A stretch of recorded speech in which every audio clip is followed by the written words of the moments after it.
Hey folks, today we'll tell you everything you need to know about League of Legends Classic. We're gonna cover all the game's features, runes, masteries, spells, items, talents, gameplay, etc, etc. Basically everything. And at the end, we're gonna highlight some fun, overpowered champions you should try in League Classic. Let's get started. LOL Classic is based on Season 3, but it also incorporates some of the best elements from various early eras of League of Legends. The old Summoner's Rift will return, along with nearly all classic items, runes, masteries, and pre-reworked champion abilities. There will be 60 champions at launch, the original 40 plus another 20 released by the end of 2013. The pool will expand in the future. We will have access to a PvP queue with role selection, games against bots, and custom matches. And of course, as always, Riot is staying true to itself. A free battle pass and a paid battle pass for 1,550 RP will be available, specifically for this mode. The Battle Pass mimics the account leveling system from the game's older version. Previously, account level 30 was the cap, and reaching it required grinding for several months. Each and every game awarded a small amount of experience and the old currency, which you had to use to purchase champions and runes one by one. Now the pass will bring back that same feeling of leveling up your account from scratch, although it's not as difficult now as it used to be. To level up your pass, you will need a special currency, Classic Coins. You will earn them for every match you play in LOL Classic. Spending a certain amount of coins unlocks the next reward tier. The paid version of the Battle Pass increases the number of coins earned per match and allows you to unlock more rewards. Overall, it's business as usual. It's just that the Battle Pass experience has been replaced with Classic Coins, and you can decide the order in which you receive your rewards. What's in the pass? Various cosmetic items that will be random skins, icons, loading screen portraits, and more, plus a few runes and influence points, or IP. IP is the in-game currency you can use to purchase runes. At the very end of the pass, you will receive either the Prestige Magma Chamber Jax skin or the Prestige Nightbringer Lee Sin skin of your choice. But in our opinion, one of the most interesting features of the pass is the voting power. You will need it to vote in the council. The council is our version of community voting, which will help guide future choices like which champions are added next, what skins we make for Classic, and even gameplay changes. Actually, back in the day, aside from the council, League of Legends featured elements like the Institute of War, Judgments, the Journal of Justice, and many other that are long gone and were not included in LOL Classic. And if you guys are kind of curious about how the old League of Legends world was set up, we recommend checking out our previous video. So let's get back to LOL Classic. The council won't be available at launch. It will appear a bit later, 2 weeks after Classic goes live on the servers. However, you will only be able to access the council once your account reaches level 10. But that is not all. You will be able to earn additional voting weight directly through gameplay. This means that the more time you spend in LOL Classic mode, the older your account is. And the earlier this season you started playing, the more weight your vote will carry. That will be in decisions regarding the mode's future development. You will be able to vote on which champions or mechanics should be added. You can also vote to remove certain features or even shut down Classic altogether if you don't like it. In short, you will be able to influence the mode's future. This is a quite interesting additional engagement feature. But what do you do after you've fully maxed out your pass? Just thinking like, I'm gonna play more so my vote in the council carries more weight won't get you very far. To keep things from getting too boring, Riot has added a ranking system. Once you hit Classic level 10, you will start your summoner journey at Salt, then progress to Wood, and so on, all the way up to Legend. Basically, adding ranks is not surprising. League is a competitive game by nature, and this system is already in place in both TFT and Arena mode. We wish they added a ranked mode to ARAM. Honestly, we would really love that, but it's a shame that's never gonna happen. Well, let us move on. In the collection section, you will find all the champions you've purchased, but there will be only 60 champions at launch, and any future champions that are released as well. Riot has already officially confirmed that the champion pool will expand. However, the pool will be limited to champions released before Yasuo. Among the champions whose future release has already been confirmed are Akali, Caitlyn, Fiora, Grace, Aurelia, LeBlanc, Mordekaiser, and Urgot. The game will feature every summoner spell that has ever existed. You're already familiar with some of them. The rest include Revive, that allows you to instantly respawn up to death. Surge, that grants attack speed and 10% ability power. Rally, that grants attack damage and ability power to the entire team. Promote, upgrades a minion into a super minion. Fortify, grants all allied turrets invulnerability and 100% attack speed for 6 seconds. Clairvoyance, that allows you to see through part of the map. And Clarity, that restores mana. We have already seen this in ARAM mode. The collection also includes portraits. You can purchase special images with RP that appear on the loading screen. These portraits can only be used in League of Legends Classic mode. Many of them cost as much as 1,150 RP. It seems like a very questionable monetization tactic from Riot. Honestly, it's a waste of money. It is just a visual element for the loading screen, and one that is specific to a particular mode at that. It is not even a skin you will see during gameplay. What do you guys think about this? Now let us move on to runes and masteries, the most challenging part for players who haven't played the old league. On the rune page we see empty slots, 3 large ones and many smaller ones. The large slots are for runes called quintessence or simply quint. The smaller ones are divided into 3 colors: red marks, yellow seals, and blue glyphs. It is worth noting that you won't be able to fill a rune page with, for example, only red runes. There is a limit on the number of each type of rune: 3 quints, 9 red, 9 yellow, and 9 blue. At first, all slots will be locked. Previously, upon reaching each level, only 1 slot per level would unlock. The final slot unlocked at account level 30. But now in LOL Classic, Riot has simplified this system. From levels 1 through 3, all slots will be locked, and at level 4, all red slots will unlock. At level 6, all yellow slots will unlock. At level 7, all blue slots, and at level 8, 3 large slots for quintessences will unlock as well. So where do you get runes? You will start with 3 runes and you can unlock a few more by leveling up in Classic, but you will have to work hard for the rest. You can buy them in the shop with influence points, which you earn by playing. While small runes cost 500 and 650 IP, a single quintessence costs 1250 IP, so you will have to farm like in the good old days. If you want to play multiple champions, you will also have to buy rune pages, since each page is usually tailored to a specific champion.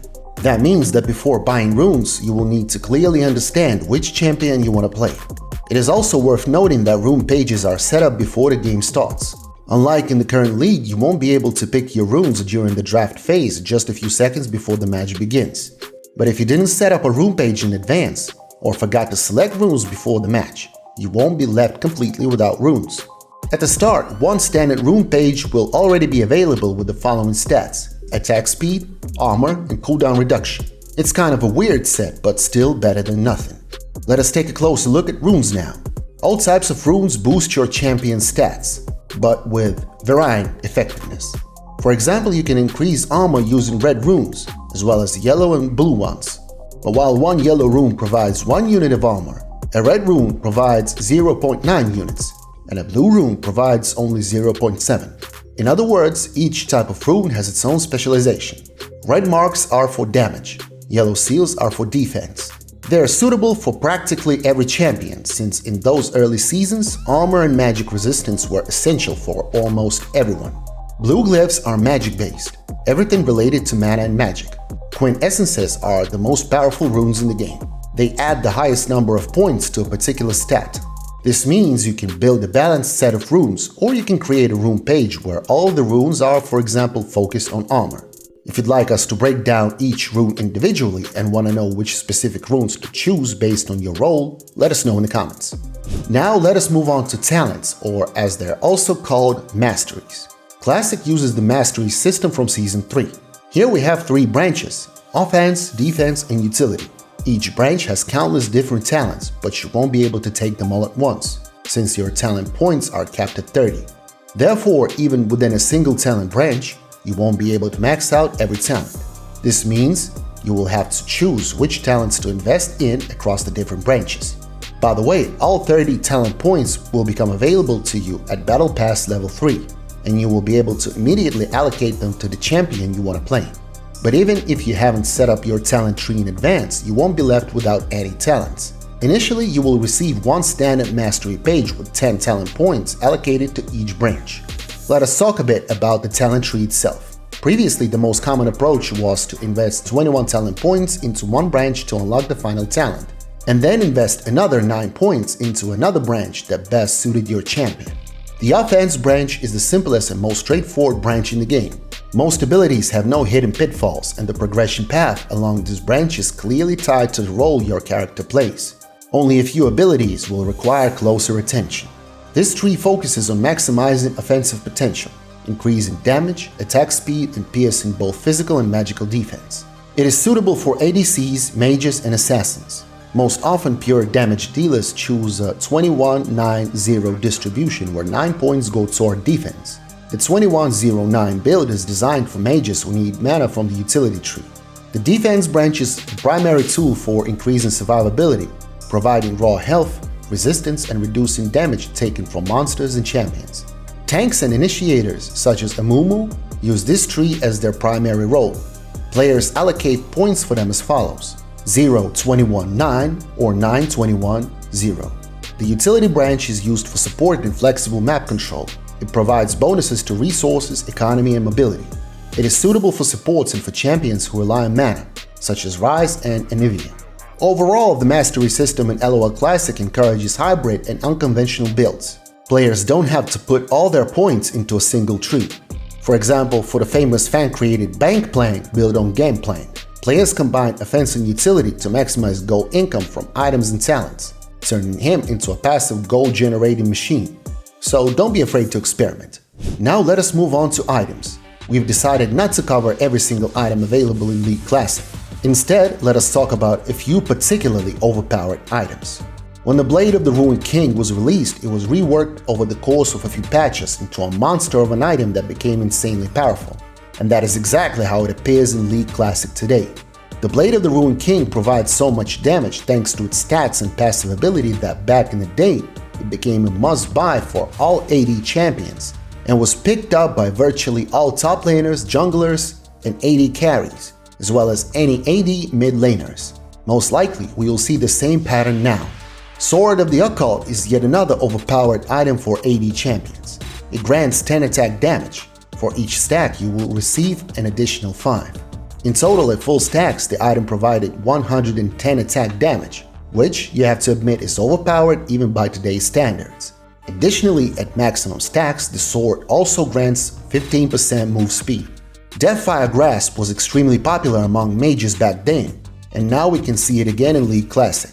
Deathfire grants 120 ability power and has an active ability that deals 15% of the enemy's maximum health as damage, and increases all subsequent magic damage dealt to the target by 20% for 4 seconds. According to Riot's design, mages were supposed to use this item against tanks, which were a real problem for them back then. But the developers did not account for the fact that since the item allows you to kill even tanks, it would obliterate regular champions in a fraction of a second. And that is exactly what happened. LeBlanc, Ahri, and Veigar were literally wiping out fragile champions with a single combo. So this is a very unbalanced item that is impossible to counter. And now an overpowered item for the jungler, Feral Flare. Generally speaking, Feral Flare is not a standalone item. It upgrades from Wriggle's Lantern after accumulating 30 charges. Champion kills, assists, and kills of large or epic monsters also grant Feral Flare charges. What made Feral Flare so overpowered was that you could accumulate its stacks, gained from killing jungle camps and champions, indefinitely. And these stacks added damage to your auto attacks. Considering that the item also provided attack speed, it was a true game breaker for a champion like Master Yi. Runic Bulwark is an overpowered item for tanks. At the time, it was the only item that provided health, armor, and magic resistance all at once. It was designed as a tank item for supports. Its main feature is an aura that increases the armor and magic resistance of all allies, boosts their health regeneration, and on top of that, strengthens allied minions. There is also something similar today in the Locket of the Iron Solari, but while the current aura adds only 3 points of armor and 3 points of magic resistance, the Bulwark's aura added 10 points of armor and 25 points of magic resistance. Back then, the Sightstone completely dominated the support item niche, forever changing it and becoming a must-buy for every support, as well as for many junglers, for many years. This item has a unique passive ability called Ward Refresh. It contains 3 ward charges that recharge for free every time you visit the shop at your base. Its active ability allows you to spend 1 charge to place an invisible ward. It illuminates the area around it for 3 minutes. However, no more than 2 of your wards from this item can be on the map at the same time. This item can also be upgraded to Ruby Sightstone. But even with the standard Sightstone, you will easily place wards worth over 2000 gold throughout the game using this item, and potentially even more, depending on how long the game lasts. The pure value this 800 gold purchase provides is simply incredible. So if you're playing as a support or a jungler, you should definitely give this item a try. Now that we've covered the items, let us talk a little bit about some gameplay features. Matches will take place on the old visual design of Summoner's Rift. As you can see, there are no alcoves on the top and bottom lanes, which are present in the modern version. However, according to the developers, everything has remained the same, and they've made some changes. Lighting, shadows, and textures have been improved. But we noticed that the interface has been redesigned to match the modern version, and a death information screen has been added in the top left corner, which is also present in the modern version. It all looks like the old Season 3 version, but on the other hand, the changes feel a bit odd. So in LOL Classic, only normal games, bot matches, and custom games will be available. There won't be a separate ranked queue. Instead, after a few games that pass tier 10, your rating will appear at the bottom of the screen. You will be able to increase your rating simply by winning games. There will be no rank demotion or LP loss for losses. Before starting a match search, you can select 3 roles. You can also specify your preferred order of roles. In other words, you set the priority of your role preferences. In the lobby, you will only have 2 bans per team. However, in each game, the champions will be banned by a random player. So if you want to ban a specific champion, you will need to mention it in the chat. At the bottom, you will need to select your pre-prepared masteries and runes. Or as we mentioned before, if you haven't prepared in advance, you will simply have the default runes and masteries. There are no recommended items in the game itself, so you will have to read guides or pick items at random. But if you're playing as a jungler, be sure to buy health potions and mana potions at the start, unless you're playing as Warwick, since the jungle in LOL Classic does not forgive mistakes. Jungle camps respawn very quickly.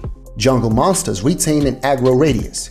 If you step outside of it, they will kinda lose patience and reset. Of course, this was not the case back then. It's a modern addition to League of Legends Classic. Killing dragons is fairly simple. It's a standard dragon without any elemental attributes, so the map does not change in any way after it's killed. You simply receive 200 gold. In LOL Classic there is no Rift Herald, and Baron Nashor appears at the 15-minute mark. Killing him grants you 300 gold and the Nashor buff. Nashor has his old abilities. For example, a geyser that knocks you up, and you have to get out of it, otherwise it starts knocking you up more and more frequently. The game itself is very slow. You move slowly from your base, and skill shots travel just as slowly. The game features yellow trinkets with long cooldowns, but you can buy wards, which helps with vision to some extent. Control totems, however, are invisible. They have 3 HP each and a timer. You can only spot them by purchasing another pink ward, a red lens, or Oracle's elixir for 400 gold. The red lens, by the way, affects the area where you cast it and does not follow your champion. Overall, LOL Classic is a combination of changes from Seasons 1 through 3, with the addition of modern gameplay improvements such as a modern ping system, portraits of fallen champions displayed above the minimap, a death screen, a revamped shop layout, WASD controls, and so on. It is true, it's no longer the Classic League in its original form, but even so, LOL Classic is worth trying at least once. Now let us move on to the most interesting part, the overpowered champions you should try in League Classic. In Classic, Jax's E ability gives him an 18% chance to dodge auto attacks. Plus, he used to be built with runes for bonus damage, and he could pull off a pentakill 1-on-5 if he was up against a team of auto attackers. Plus, in Classic, Jax is one of the most mobile champions because his first ability lets him jump onto wards, which was a completely unbalanced gimmick in the early seasons since there were very few mobile champions. Aside from team fights, Jax can push a lane all the way to the fountain, and he can tank his way back from the fountain as well. But the old Sion was an even bigger game breaker. He could literally one-shot enemies with just 2 buttons. His Q and W abilities at full power deal 300 damage each, while scaling at 90% of ability power. In addition to that, his Q stuns the enemy for 1.5 seconds. giving Sion the opportunity to use his W. And if you equip him with Deathfire Grasp, which drains 15% of the enemy's health and increases incoming magic damage against the target by 20%, you get a literal one-shot machine. And this isn't even his ultimate, it is just his regular abilities, which have a cooldown of only 8 seconds. But if Sion seems overpowered to you, then you simply haven't seen the old Kassadin yet. Well, it's not about being just overpowered, it's about being absolutely unbalanced, which is why his ban rate back then reached a record 95%. His Q ability dealt damage and also silenced the enemy for 2.5 seconds. In other words, you would get hit in the face and could not even press flash in response. And his legendary ultimate had 3 times the jump range it does now, with a cooldown of just 5 to 3 seconds depending on his level.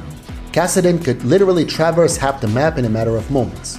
Add to that a passive ability that reduced all incoming damage by 15%, and you've got a beast that is impossible to focus down or out damage as a mage. If people forgot to ban Kassadin, those that picked him immediately made the game in League Classic turn into their game. Definitely. Another champion who will always be banned in Classic is Master Yi, because defeating the old Master Yi in an AP composition was simply impossible. Master Yi's old Q ability had 300 base damage and scaled at 100% of ability power. Yes, Master Yi's Q used to scale with AP. During the cast, Master Yi would of course become invulnerable, and if the target died, the Q's cooldown would reset. Master Yi would use Q again, become invulnerable again, one-shot someone again, and the Q's cooldown would reset yet again. Well, you get the idea. Pentakill after pentakill. And if Master Yi and Kassadin were banned, you could pick Alistar for the top lane to set your opponent's butts on fire. Literally. Back then, an Alistar build focused on attack damage was also overpowered. The whole trick lay in a hidden mechanic of his second ability, the headbutt. Players would buy him items that provided critical strike damage and boosted his next attack, like Trinity Force and Static Shiv. These items are also available in LOL Classic now. On top of that, his ultimate not only reduced all damage taken by a whopping 70%, but also gave Alistar a ton of extra attack damage. This was essentially equivalent to buying another item. In short, squishy targets would be wiped out with a single skill cast.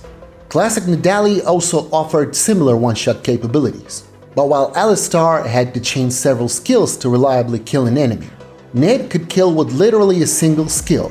She used to be a mid laner. A single throw of a spear could deal 100% health damage to an ADC, and the hitbox was so wide that it was impossible to dodge. And finally, the last champion.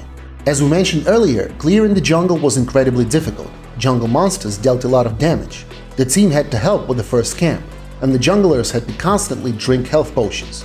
Warwick, however, thanks to his built-in healing, was completely free of all these drawbacks and could clear the jungle without losing any health at all. His Q ability at full power dealt 16% of the target's maximum health and had 100% AP scaling. Thanks to this, Warwick could build a skill-based build and literally decimate enemies in just a couple of hits. His W granted him insane attack speed and buffed his entire team with half that value, making Warwick an excellent buffer in team fights. E granted full vision of enemies with health below 50% and provided movement speed while moving toward them, and the ability's cooldown was only a few seconds. When using his ultimate, Warwick dealt 350 damage, scaled at 200% of his attack damage, that will be AD, and additionally dealt on-hit damage 5 times, granting 30% lifesteal in the process. Overall, whether in AP or AD builds, the old Warwick was a ferocious damage-dealing machine. If you guys know of any other overpowered champions for League Classic, do share them in the comments. And well then, now you're definitely ready for the upcoming League Classic. Thanks for watching until the end. If you enjoyed the video, do show your support by liking, subscribing, and leaving a comment. See you guys in the next video.